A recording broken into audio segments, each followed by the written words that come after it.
बिस्मिल्लाहिर्रहमानिर्रहीम, अस्सलाम वालेकुम रहमतुल्लाह। अच्छा दोस्तों, आप ये जो खूबसूरत सा खरगोश देख रहे हैं, जो कि थोड़ा सा मिनी चिकट का लुक भी दे रहा है। कलर तकरीबन उस तरह के हैं जो मिनी चिकट के होते हैं।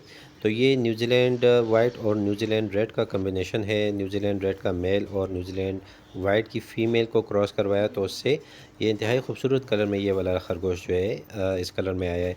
तो ये हमारे फैसलाबाद के एक भाई है, उसको काफ़ी पसंद आया। उसको अपने उसके साथ तकरीबन न्यूजीलैंड वाइट की 2 फीमेल्स हैं।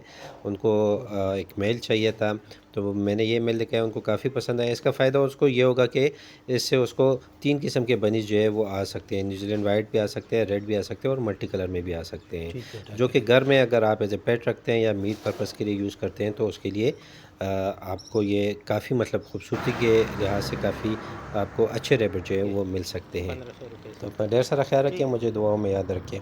अल्लाह हाफ़िज़।